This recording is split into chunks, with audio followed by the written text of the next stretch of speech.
Want to welcome everybody to the January 28th Gig Harbor Fire Medic 1 Pierce County District 5 Board of Commissioners meeting. If those present would please stand for the Pledge of Allegiance. Allegiance to the flag of the United States of America and to the republic for which it stands, one nation, under God, indivisible, with liberty and justice for all.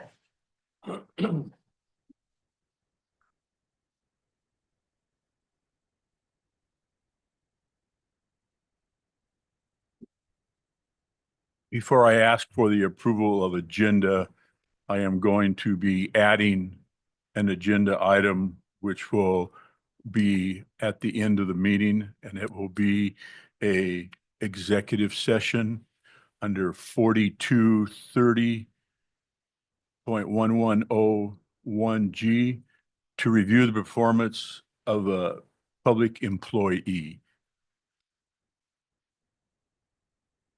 And no action will be taken. Okay.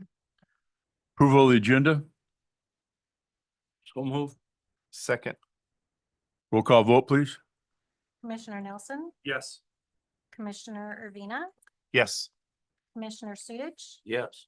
Chairman NC. Yes. Commissioner absence? Alex said last meeting he's out this. I think month, so, I'll- yes. I'll move that we excuse Commissioner Wilsey's absence this evening. Second. Roll call vote? Commissioner Nelson, Yes. Commissioner Urvina, Yes. Commissioner Sudich, Yes. Commissioner or Chairman NC. Yes. Any communications? No communications. Approval of the minutes from the January 14th Commissioners meeting? So move. I'll second that. Roll call vote, please? Commissioner Nelson, Yes. Commissioner Urvina, Yes. Commissioner Sudich, Yep. Chairman NC. Yes. Accounts payable and payroll approvals. This actually looks momentous. I'll move that we approve accounts payable check numbers 1000 through 1063, which I think are our first ever. Payroll vouchers 201958 through 201976, and ACH payroll transfers as outlined in the agenda for a grand total of $2,875,531.92. Second. Roll call vote, please? Commissioner Nelson, Yes. Commissioner Urvina, Yes. Commissioner Sudich, Yes. Chairman NC. Yes. Local 3390, I heard from Jake and they had nothing to report tonight. Station 5753 update, Chief Doan. All right.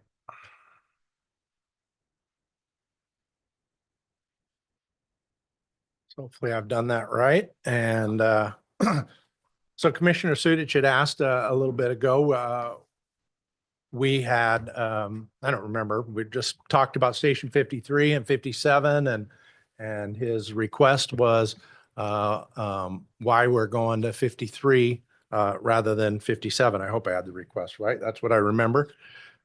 So I thought I'd go over it. To orient ourselves a little bit, I know you guys know where the stations are, but somebody at home may not. On the top right corner is the blue dot is Crescent Valley is Station 57.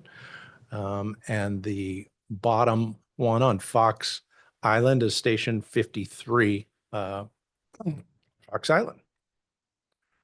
Here's call volume between the two stations. You know, when determining our deployment of our resources, it's a natural tendency just to look at call volume, to say, well, we should go to wherever the most calls are.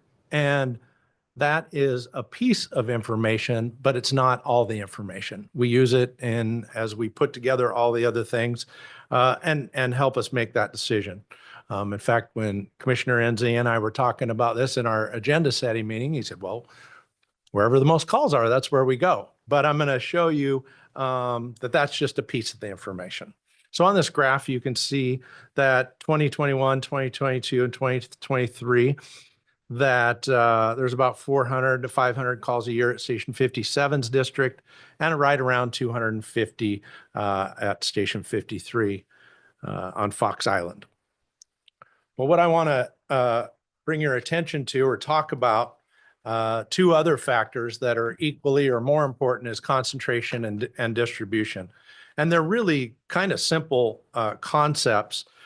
Concentration is how many other stations you have near or your second in engine in that area, or how many stations or units you have concentrated in an area. Pretty simple. And distribution is how far stations are from other stations. It's how long your response times are. That's distribution. So we're going to be talking a little bit more about concentration and distribution. Both locations, both Station 53 and 57, have a distribution problem, meaning they both have longer response times. As you can see at the 90th percentile, Station 53 travel time is around 17 minutes. And Station 57, although 4 minutes shorter, is still pretty long at 13 minutes. That's the distribution problem. They both suffer from that. The concentration, I thought first this picture was funny. I found the grand opening of Station 53 in 2012, and I had to add that in there.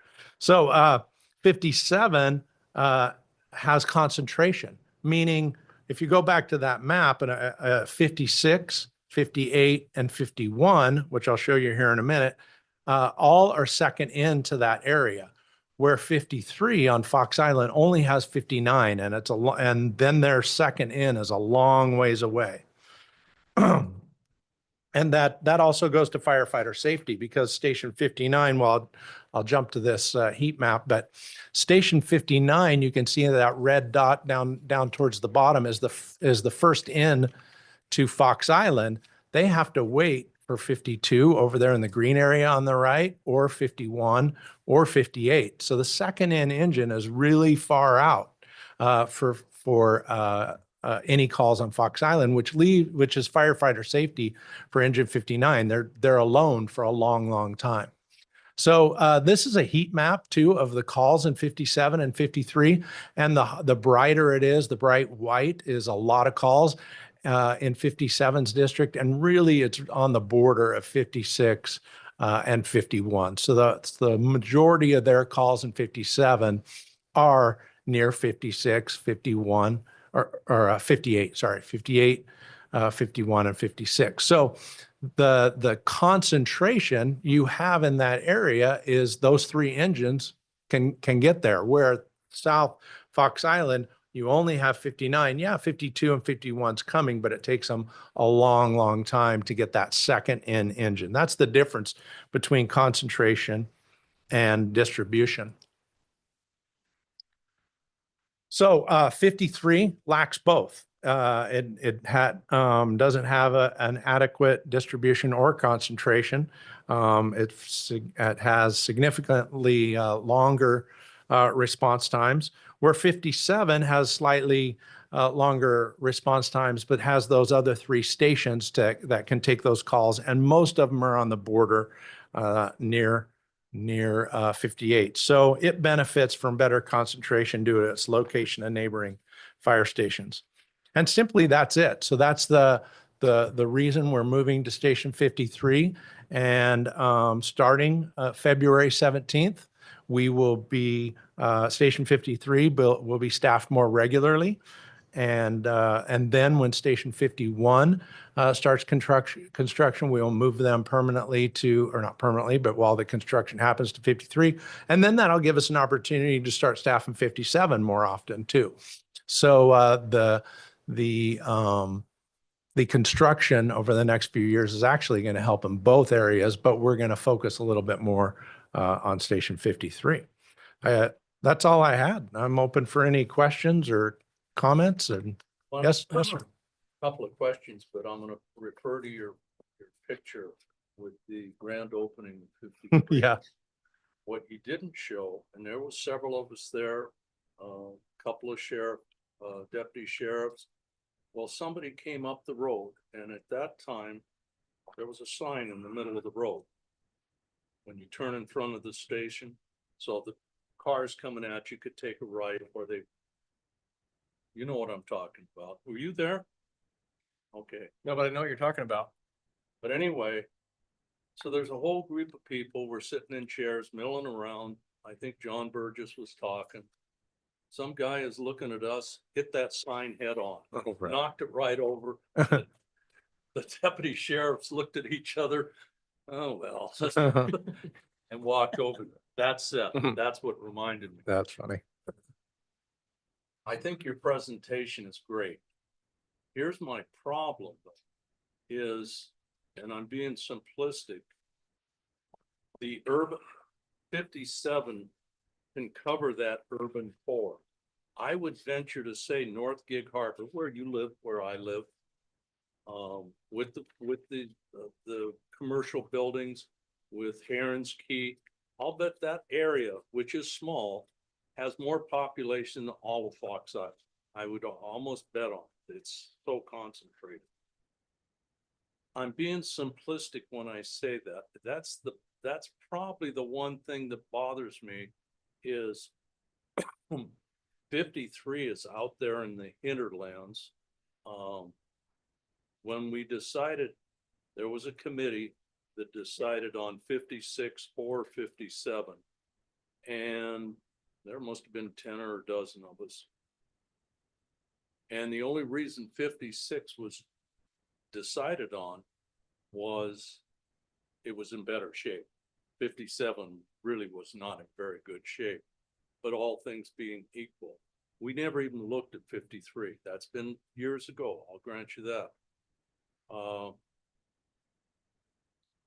I guess that's what bothers me more than anything is if something major happens in North Gig Harbor or the urban core, 57 can be into that urban core pretty darn quick before 53 is off the island.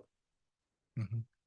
Am I making sense? Yeah, if we have something in that urban core, though, we have that concentration. We have 51, 58, 56. So we have, and 52 really. So, well, then 59. So there's a lot more concentration in that area. So if you only have one resource to pick and you can only go to 57 or 53 because of those reasons, because that concentration is already in that urban core, is why I believe we should go to 53. Did that answer your question? Yeah, I think we're gonna have to agree to disagree a little bit, but everything you say makes total sense. And I appreciate everything you've done here for this presentation. It's just, I look at the concentration of calls and they're right here. And 53 is way in the heck over here. Now granted, 59 can come and help, but on the flip side, all things being equal, if 57 was manned, 59 wouldn't have to respond. Hmm. So you Yeah. follow my Yeah. somewhat, it's apples and oranges. Yep.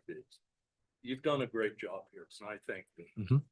Yes, sir. So correct me if I'm wrong, on the heat map, not to call out a particular establishment, but on the 57 heat map, the bulk of that heat map is one location, right?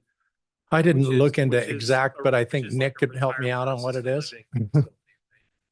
Yeah, I wouldn't be able to quantify it for you off the top of my head, but yeah, there is a large percentage of that heat map that is associated with the Alzheimer's residents that's in Right. that location. Yeah. Right, and so I just looked on Google Maps and 51 is 7 minutes on Google Maps from there, 59 is 9 minutes, so I figure probably shave a minute off if you're responding lights and sirens from just driving 7 minutes, so maybe 6. I don't want to say 5 because I don't want people to be driving in a risky manner. And so that, that one area is the bulk of the heat map. Obviously 57 would be marginally closer, but if we're talking 6-7 minutes, I mean, that's not, Mhm. I'm sure we'd all love to do better to some degree, but that's not terrible. Whereas the tip of Fox Island is terrible. And if there's a call anywhere in that Northwest district, there's 2 other stations that can respond. with, if 59 is on a call, I mean, you're waiting for 52, 51. See what I mean? So if there's a call in 57th district and 56 is out, you have 58 and 51, right? Right. So that's that concentration deal. We're down south without 53 staffed and only 59, and 59's out on a call. Wow, if you have a Fox Island, now you're half hour, right? I mean, look at, so having that concentration of that's another engine, and it's the firefighter safety for 59 Well, being and hung out. me living in Ardendale too, I feel like 53 would actually beat 51 into Ardendale if it's staffed Mhm. into at least some of that area as like a Yep. second due. Many times it'll come over the bridge. It'll have a Right. lot of calls over the bridge, but we don't want to look at that resource. I know you're not, but I hear it kind of from the Fox side, like it's their station and right. they only, no, it's going to respond over the bridge. That bridge connects it to Gig Harbor, and it'll be second in for 5.9 and 5.4. The other thing that I would just is an observation, and it's not necessarily a basis to make decisions, but it's just an observation, is that Fox Island's roughly like 10% of our assessed valuation as a district. And if we get to the point where we're staffing 53 with 3 people and we're up to then 25 minimum, is that right? If you added 3. If you added 3, we'd be 25 minimum. Yep. Then you're getting to roughly 10% of the on-duty. It's a little bit more, but you know, you're talking about close to 10% of the on-duty staffing. So there's kind of some like, it's an underserved area by like every other Mhm. governmental entity. Yeah. And I would like for us to be the standout that doesn't underserve it. I hope you aren't saying what I think you said, so please correct me. I heard you say the fact that it's assessed value. I hope we don't go down the road that if we've got a neighborhood, Canterwood And is Tom, good. I preface it by saying I don't think that's necessarily a way to make But- decisions. So it's an observation, that's all. And I don't want to be in a situation where we're having people coming in and, you know, saying we've got this isolated community that is not being served by the district at all. So I think that this avoids that as well. But I want to be clear, I'm not saying that's a reason for us to make decisions. This is. I think. But you did say that. Am I It's correct? just an observation, that's all. Yeah. It's an underserved by every governmental entity. They pay to have off-duty sheriff's deputies come and patrol the island. Mhm. So, yeah. Any other questions? All right. No, thank you for the Thank you. presentation. Chief, Mhm. thank you for the report. Chief's reports. All right, we're going to start with Chief Langlow. Okay, just a couple brief updates for you. Chief Doan and I, on Saturday afternoon, welcomed home Marty Patton and Jimmy Dane, who were down in California at the Palisades fire. So they came home with their Keeping Us counterparts Saturday afternoon. And after about 16 days on deployment, and they were in good spirits, they were healthy, and they were also really glad to be home. They did bring home some In-N-Out burgers for their families, which was greatly appreciated when they handed them off in the parking lot. But they had a good time in that they learned a lot, got a really good experience seeing such a large event of that scale with the amount of resources they had down there. They were, like I said, in good spirits, and they're excited to be home. And I saw Marty today and had a smile on his face and was still happy that he went and excited and thankful for the opportunity. I do want to just highlight our partnership with Key Peninsula to make that deployment happen. We went down on their apparatus with 2 of their folks. And so I think between both agencies, we'd both agree that we might not have been able to pull that off if we didn't team up and do it together. So I just want to highlight the partnership that we executed with them. And then also on Perry's staff to thank specifically Katrina for helping us through getting us out the door in the EMAC agreement. I can confirm that Katrina wasn't planning on an EMAC agreement on her bingo card in January, but she jumped right on it and helped us get us out the door. So As far as the California deployment, that's what I had, and I'd be happy to answer any questions. I do have one more thing on the chief's report, but I'll pause for a second if you have questions on the California side. Okay, and then the second piece, just wanted to update you. We have initiated a committee that's going to look into the question on whether or not a ladder truck is a resource that we should have in our agency. So Lieutenant Scott Jorgensen and myself are convening a committee to first initially, like I said, just answer, what issue or problem or opportunity are we trying to leverage or solve? And is a ladder truck the right resource to do that? And so we're going to start that here at the end of February, once we get a couple more committee members lined up. So we have a good representative group on the committee, and then we'll be happy to report back to this board and answer any questions kind of as we go. We are many meetings and a long ways away from what it would look like if we had one. This is just simply to identify whether or not we believe there's an opportunity that type of apparatus would solve here in the district. So we'll keep you updated as you go, and I'm certainly available for questions as we go along the process. Yeah, Commissioners, Nick, Chief Langlow's doing a good job. For when I was interviewed, both commissioners and the union and the community has asked me about when are we getting a ladder truck? When are we getting a ladder truck?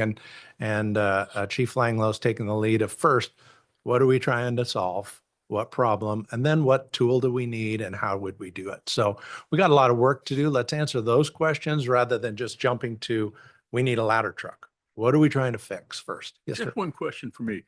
Are there different sizes of ladder trucks? I mean, are all the ladder trucks with the guy in the back driving, or are there different sizes of ladder trucks? Yeah, there are different sizes and styles of ladder trucks. The ones we see with the person driving in the back at, a tractor drawn aerial tiller, like there's those styles, but then there's straight axles, and there's ones that have buckets off the front, and there's 115-foot aerials, and there's 75-foot aerials, and there's any gamut. Okay, It's almost like, So there are a variety of different types. yeah, that kind of like we picking can out a look TV at Costco. That may fit in Mhm. here then. I just don't see a truck that size with the driver in the back fitting in some of our roads. Yeah, it's interesting. I think that both Chief Oldenburg and Chief Joan could speak to a little more specifics on an aerial versus a straight axle fire truck, but I think we'd all probably be a little surprised at how tight of an area you can get those tractor drawn aerials, sometimes tighter than straight sticks, just because their ability to articulate. So, Okay. but yeah, All right. Well, thank you. Yep. Yes, please keep us informed as Mhm. your committee gets going and stuff. Thank you. absolutely. Chief Oldenburg. Good evening, Commissioners. I just have one quick update on our software. Unfortunately, I'm here to tell you that we did not make payroll with the Tyler software. We did do payroll through Springbrook, so don't quickly followed up with that, right? So we did process payroll on the 24th last week. We had planned ahead. Katrina in particular had spent time with Springbrook, reconfigured what we're calling our legacy software in preparation for something like this. And we did go to Plan B, and she did process payroll. We are currently in discussions with Tyler to realign the project scope and timeline because we missed that deadline. And so they have a deliverable to me, which they said was going to be here yesterday, is not here yet, of a new timeline and project scope and timeline. So I'm still optimistic. We want to be a good partner with Tyler, and we're invested and we're in it and we're down the road, and we've already reported out on some other aspects of the Tyler software that are working very, very well for us here. And so we're excited. It's just we couldn't quite get that one over the goal line, and I'll keep you updated on what the status is moving forward. But we are prepared, and we will have no problems moving forward, continuing to process payroll in Springbrook and our legacy system if we have to for a number of times, a number of pay periods. Well, it's obviously configured now, so we can just run it as long as we need to. So that's my update, and I'd stand for questions if anybody has any regarding the Tyler software. Yeah, I have a quick question. Yeah. You say we didn't meet the deadline. Not Gig Harbor Fire. That's what I wanted. Yes. Okay. Thank you. We collectively as the configuration group, but everybody on our side of configuring that met all of our obligations. Thank you. All right. A few things that I can't remember if I told you that Southside 911, Deborah Grady, the director has resigned and will be moving. So that happens in the next couple weeks. There'll be a interim director while we search for a new one. Which puts a few of our projects that I'm going to go over here in a minute on hold, but that's all right. Station 51. On January 17th, I met with the city's new community development director. His name's Eric Baker. It was like day 3 on the job. I had contacted the mayor and the city manager about some frustrations about the pace that we were going. We had hoped first week going out to bid in January, and we weren't even there yet. Had a great meeting with him. He was day 3, right? So he assured me that things would get better and go a little faster. So Chief Johnson and I had a great meeting with him. On January 23rd, there was a design review board meeting, which I attended with Rice Fergus Miller. It was to look at our design review board. And then the next day we were ready to submit all the plans and move forward. Reporting to you, the design review didn't go well. They did not like our design. And the good news is they did pass all of our variances that we asked for. We asked for setback variances and neighbor variances and, you know, lots of variances. They approved all of that. So that's good. The bad news is they don't like our design and they want us to redesign the fire station. I'm taking it as a win and that we can do better and we will do better. My frustration is that we're just hearing this now. I'm very frustrated about that. Why in the process we didn't hear this 6 or 9 months ago, or what in the city process, why would this be so late in the game? So I am meeting with the mayor next week to have that discussion about how we can improve. This is a big setback. This is going to cost us time and money. I don't know how much time or how much money, but we are redesigning. Now we're going to keep the entire station interior exactly the same.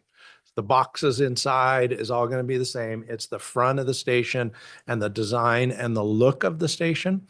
Our feedback was that we tried too hard to follow the city ordinances. That we followed all their rules and we tried too hard. We tried breaking it up and we tried breaking up roof lines. We tried using different materials. We had toured the Rice Fergus Miller, toured the city and tried to design it to fit within the city and the buildings within the city. And we were told, make it a fire station. Don't try to design it and using all these materials. It's way too busy, too many lines, too many. We got a lot of feedback. While I was sitting there, I was very frustrated. I sat like this, but I'm going to take it as a win that we can design a better station, and that's okay. And I am going to meet with the mayor about our frustration of just hearing this now so late in the game. It's a setback on our bond sale. This is a setback on going into next winter. This is the setback financially. We paid Rice Fergus Miller a lot of money to design the station to the city standards. And so I'm sorry that I'm delivering that news, and here we go. Quick question. So we met their standards. They don't like the aesthetic. Correct. They don't like how we did. So I was gonna ask the same question. So we currently have a fire station. We are asking to build another fire station.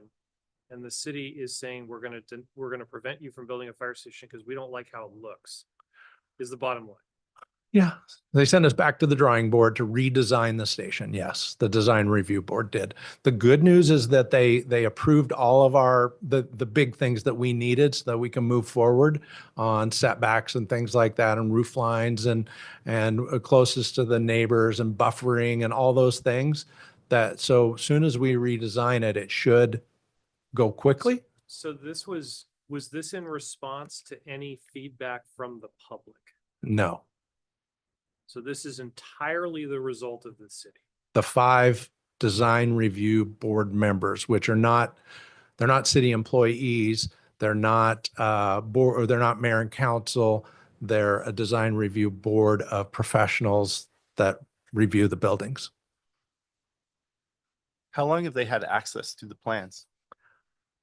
I got a double check, but I turned to Rice Fergus Miller and they even said, boy, they've had all this information for a long time, 6 to 9 months, right? We've had these designs. Now, I don't know if the design review board, when they got it, but that's what I want to talk to the city about is the process that we're at the end.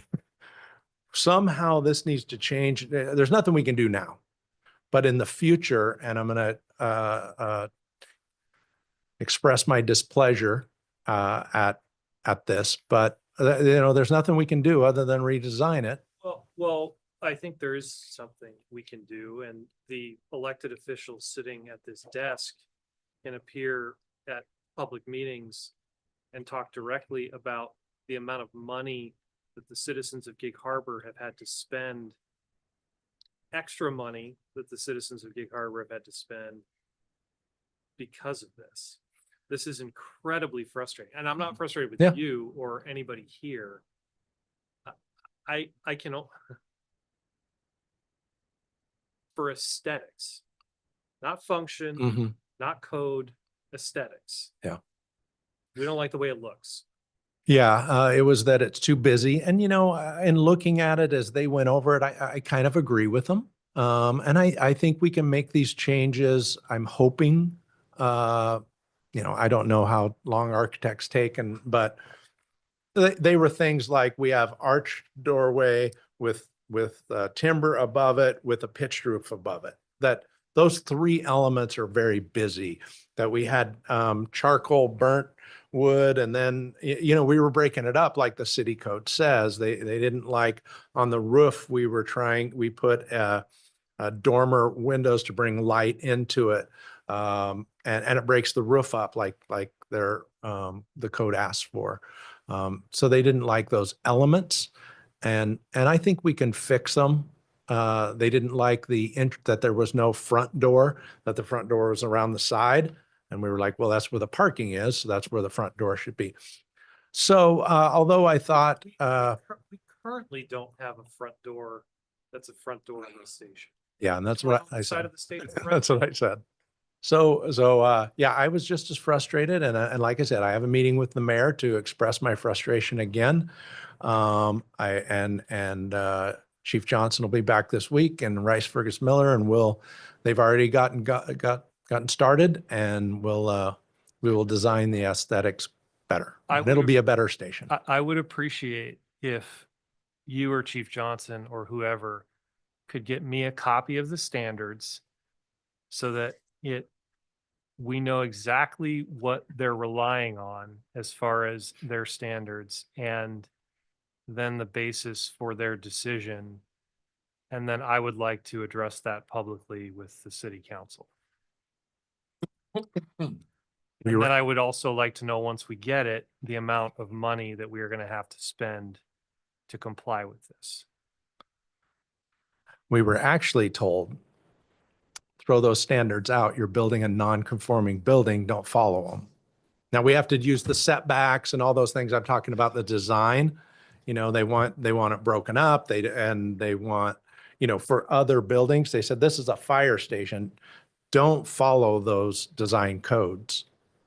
Build it like a fire station and make it look like a fire station. And, I'm with you. I agree with you on 100%. And at the same time, I do think we can make I think it looks good now. I think it's a beautiful building, but I do think that we can make it even better. I appreciate. I'm trying to make lemon out of lemonade. appreciate that, but there's broader policy issues here that I think Mhm. probably are worth addressing. I agree with you. We will work on that. Yes. I would say the parallel to this was 53 and 57. That was the county. And we were running right up against losing our grant. And several of us were in the meeting, and Pop one of the top people for planning and land services, was given all kinds of reason why we can't get this done. And we're overloaded. Chief Burgess said, I understand exactly what you're saying. I hope this doesn't hit the newspaper because it's not gonna look good if the citizens of Gig Harbor lose 3 million, I think, grant.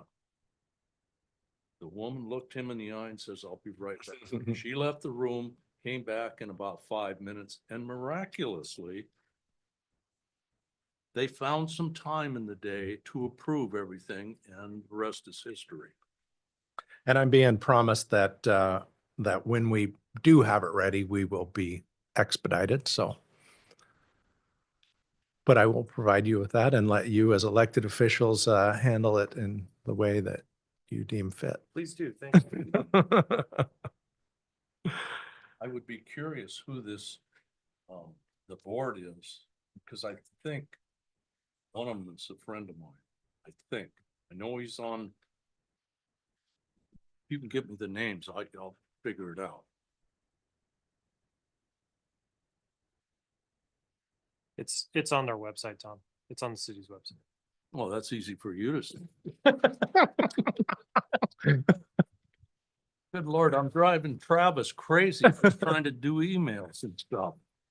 All right. Well, we also have Tina Curran is retiring this week. We're excited for her. And January 30th, we'll be celebrating her at Station 55 at 11 o'clock. So you're invited to that. Tina has been, just a rock star for this department. And we know that Andy's retiring later in the year. We're excited for both of them, but that will be January 30th, Station 55 at 11 o'clock, where we can celebrate her.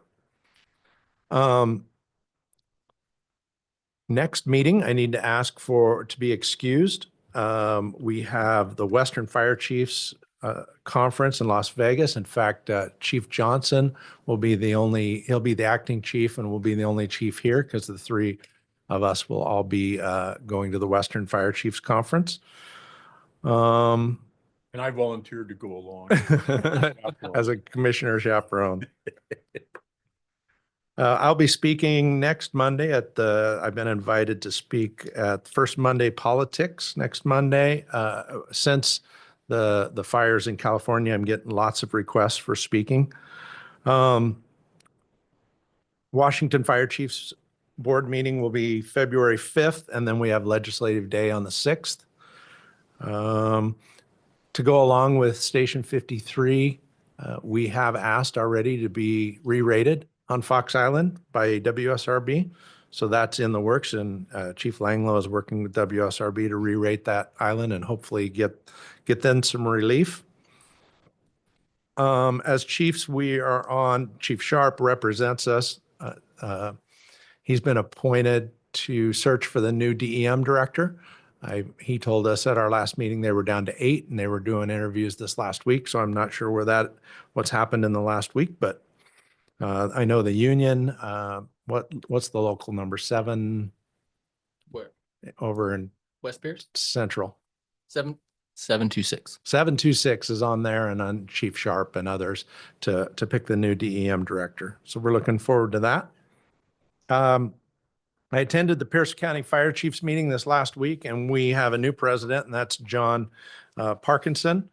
And we put together a quick work plan for 2025 to focus on as fire chief. So I wanted to let you know our focus this year.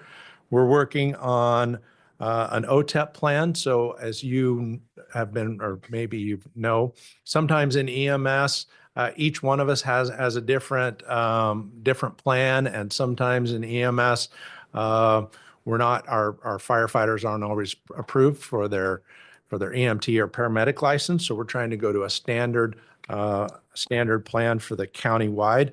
Central Pierce has submitted theirs, and we have followed their coattails, and we're all going to do that together. So we're looking forward to having a streamlined process there. We're working with South Sound 911 on call processing time. I also asked, and it was approved at the South Sound 911 board meeting this last fall, to hire a data analyst to help us with that. As fire chiefs, we ask about data a lot and we don't always get that. So that's part of the process this year. We're going to update our countywide mutual aid and interlocal agreements. That's a project that I've been assigned, and I've been working on that for a while. We found out we had like 47 different signed interlocal agreements in this county, and so we've been trying to run those down. They're signed, some of them by districts that have now merged. So we're going to bring those all together. We're going to sunset the ones that need to be and re-sign the other ones and work on our mutual aid plan as a county. And then continue to try to improve our countywide radio system is our goals for the fire chiefs this year. Last but not least is the Washington Fire Chief Legislative Committee. I am on that, and we had a meeting today. We have a long, long list of legislation. I don't think you want me to go over every single one of them. So I'll try to highlight just a few. One, gosh, how do I? There is the Washington and State Council of Firefighters have been pushing for the last few years to bring the fire marshal out from under the state fire marshal. I mean, the state State Patrol. State Patrol. Well, yeah, sorry. And although there's a state budget shortfall, anything that has any finances to it, I think is going to be a difficult lift this year. But what we have been, are working on is a fire service policy board. And that will have the union, the fire chiefs, fire commissioners on that policy board. So I think that's a good move. Chief Batiste is not in favor of bringing it out from under the Washington State Patrol. But, and there will be some costs to making it a standalone. So I think that's going to be a long-term goal that we work on. There is a move afoot to consolidate some of the pensions. And of course, the Washington State Council of Firefighters and the fire chiefs are watching that very closely to merge some of the left and some of the PERS. One of them is to try to get teachers a COLA.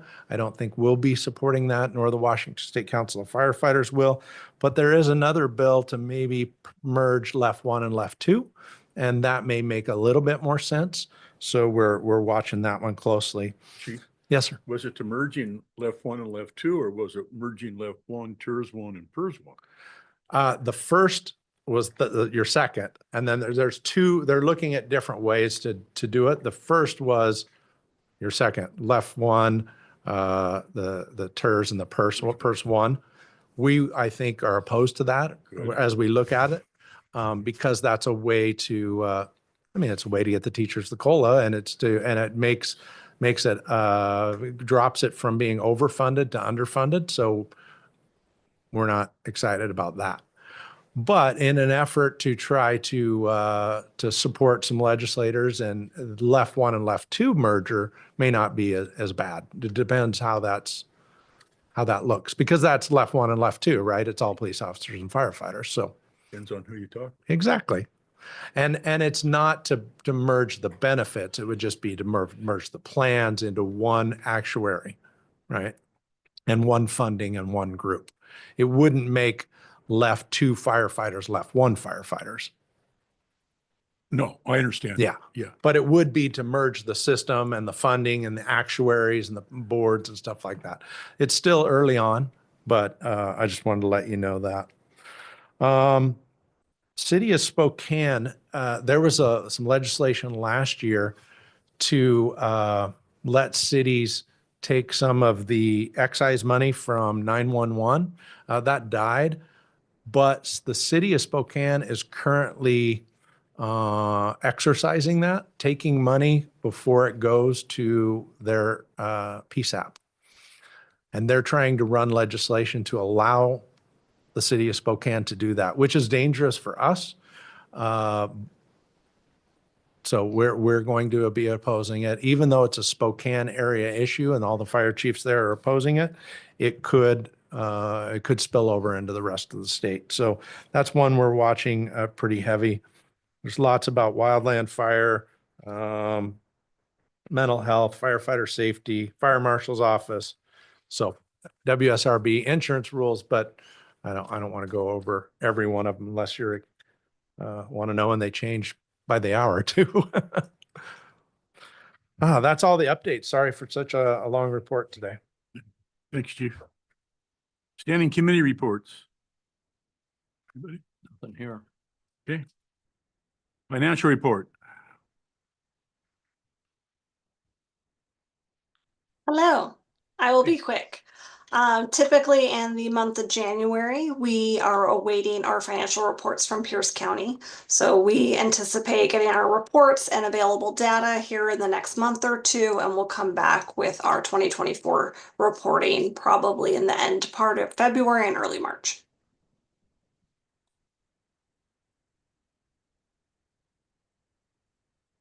That's it?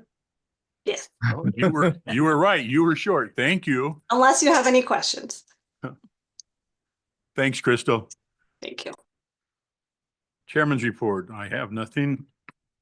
2022 bond update.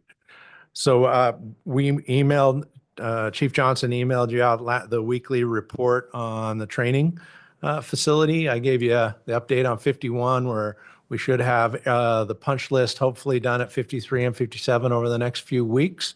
So there's nothing else to really update than those.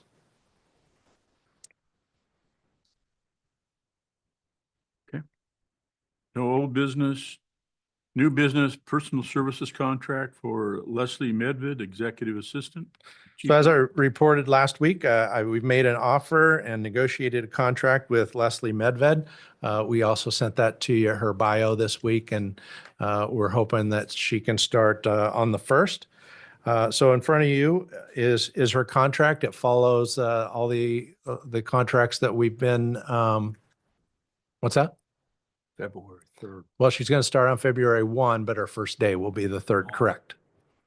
So, yeah, her contract is standard with the other ones that we brought forward. And I'll just stand for any questions if you have any specifics about it. If not, I'm excited for her to start her first day on the 3rd. And she will be at the next meeting after that, which I won't be. Now, will Janelle, you'll still be doing this? or No, will she? that will I'll be. help train her. I don't blame you. Yeah, we'll be able to thank Janelle. She'll have one more training meeting and then it'll be up to me and Leslie to do this. So I'll move that we approve the personal services contract with Leslie Medved. I'll second. Motion and a second. Any discussion? Hearing none, roll call vote, please. Commissioner Nelson, Yes. Commissioner Urbina, Yes. Commissioner Sudich, Yes. Chairman NC. Yes.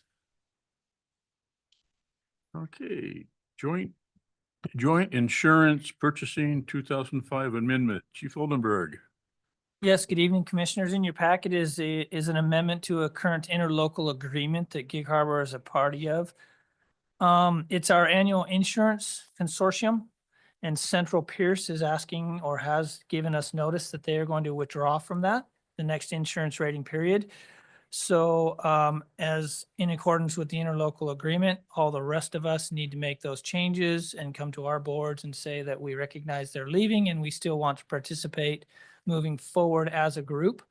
When we say as a group, it's West Pierce and Gig Harbor are the last two that are together in that. We did have a really good meeting with Fournier Insurance recently. They've reached out to our provider. We're currently under an agreement that goes through October of 2025. Central Pierce is a part of that because they were involved with us getting the signatures and renewing that this last period. They will not be part of the October 25 through October of 26 period with us. So that gives us time to go out and get our insurance rating, not insurance rating, but to get our go out to the insurance carriers and get the projected costs. We're going to start that in March, a little bit earlier than we normally have, so that we can shop the market a little bit because the size of the group has changed. But this is just kind of the paperwork process for us to allow Central Pierce to leave and say that we still want to work together collaboratively. Did Um, Fournier feel that since it's just gonna be Gig Harbor and West Pierce, that, the smaller group, would our premiums, and I'm just saying, did they have any sense that the premiums would be, larger since we're a much smaller group?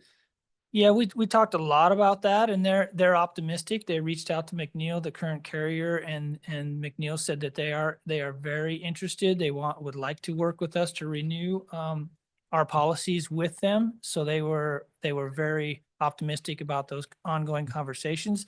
As to the rates, that's kind of up in the air. We've seen we've seen some large impacts to the insurance companies here in California and some other areas recently. So all of those things will have impacts next year, but our current carrier is very interested in renewing and continuing our longstanding insurance relationship. So I'm sure there's a reason, but when I read the email, about Central Pierce pulling out, it didn't make sense then, and it still, unless I'm missing something, it just doesn't make good sense other than, and you don't have to answer this, but since they're taking over Ording and Graham, are they looking just to be a one and done?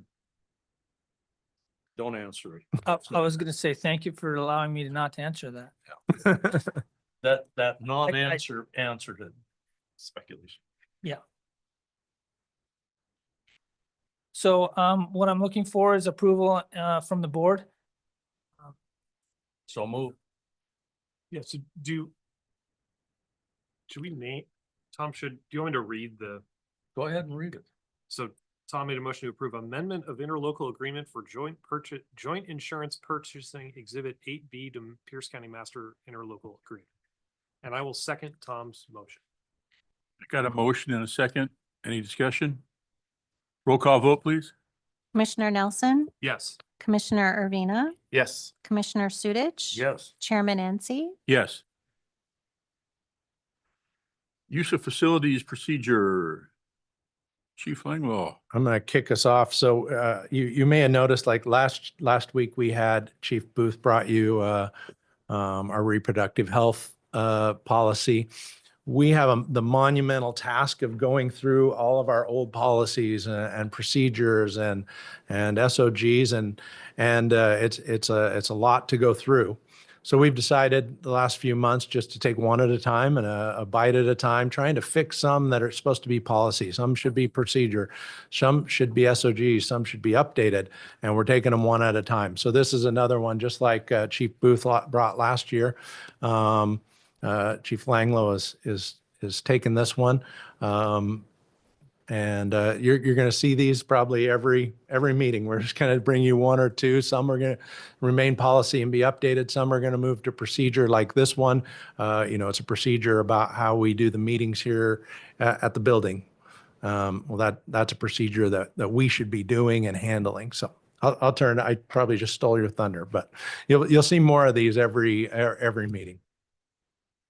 No, you didn't steal it at all. Yeah, you just covered the why, and then I'll talk about the what. And so, the general reason for the what on why we needed to update this was really a lot of verbiage changes where it referenced assistant chief. We needed to change that to deputy chief. We wanted to put a little bit more framework around like the logistics of what it meant to sponsor an event. And so, with a couple examples. And so we just wanted to put some context and some color around those areas, and then just update the verbiage from assistant chief to deputy chief. That's really the biggest change within the document. I would like to highlight too that that the board of fire commissioners is specifically referenced in here as an entity, a group within the organization that can sponsor an event or direct us to sponsor an event. So if there's a group or an event that you feel is has a connection and germane to the mission of the fire department, you would like us to support, you'd like us to bring them in and support them with the use of our facilities, you certainly have that you always have that latitude, and expressly in this procedure, you still have that same latitude. So just some verbiage updates. It's really it's a 2-page procedure, very short, but it was just it's assistant chief to deputy chief, and then putting some color around the logistics of what it meant to support a group or an event here. We don't need a motion or, I mean, you can if you want, but There's not a need for one. there's not a need for one. Okay. And I have a question, has nothing to do with this. Is there any thought, and you've probably heard of it, I know. You know all about it, is the health fair. We did for years and years and years. And then we stopped it, but there would be a ton of people in here. And it did cost the district some money, but the amount of good political capital was just terrific. I mean, we'd have, remember the doctors, the vision, the cancer screening, all kinds of stuff. It was great. Has there been any thought of maybe resurrecting that a little bit? Yeah, we've talked about it at command staff over the past 4 years. You know, it happened before I got here. So as a team, they told me about it and had the good things to say that you did too. At the end, we just made a decision of capacity and time and energy, and we just decided not to. Not that it's not a good thing. It sounds like a great thing, but one of the things I have been trying to get us to is just to narrow our focus. We were doing we were a mile wide and an inch deep, and I'd rather get do a quarter mile wide and and so again, we quit handing out crutches and storing, you know, some community members love that. Is that a good deal? But we just got to weigh, what's the juice worth the squeeze? Are we a fire department or are we a keeper of crutches and walkers, right? Not saying they were bad or good. Yeah. Just we got to pick and choose with the time we have. And that doesn't mean that it's gone forever, but. okay. Thank you, Chief Lano. Thank you. Open public comment. If you have anything, please state your name for the record. You'll have 3 minutes. There are no raised hands. No raised hands. Okay. Go to the order. So just a reminder for the commissioners, since we're kind of moving to the twice a month timesheets, just if you could please submit your timesheets for the period January 16th through 31st by February 1st, that would be very helpful to Katrina. So we would appreciate that. If you have any issues or problems, just please reach out and let us know. We can help you. She's been great because I've been up there every month. It's the same thing. I'm going like this and I'm cursing Travis up one side and down the other, not to his face. And I end up having to email, literally just put the stuff down and then she does the magic stuff. So she has been great. We can help you. We just want the information. We A can what? get it in. We just want the information. We can get it in for you. Well, okay, I'll just put it on a rock. Maybe not that casual.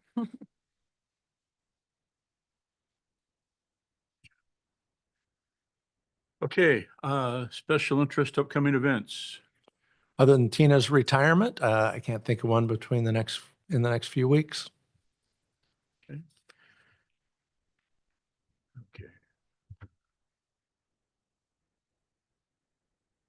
This time, we are going to go into an executive session under RCW 42.30.110 1G. That is to review the performance of a public employee. There is no action we'll be taking, and I think do you still need to make the motion and vote to go in? No. You it's on don't? the It's to agenda. come, No. okay. Oh, you added We it in. just Sorry. set an amount of time and then we, Okay. yeah, we well, need to sorry. extend, we extend, so, yeah. How much time do you want? It's 6 o'clock right now, so you want 30 minutes? I'd say 15. 15, okay, Okay. 15. We will reconvene at 6:15. There you go. Go in the room next door. Okay.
The executive session will be extended till 6:30 and we will reconvene at that time.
Are we ready?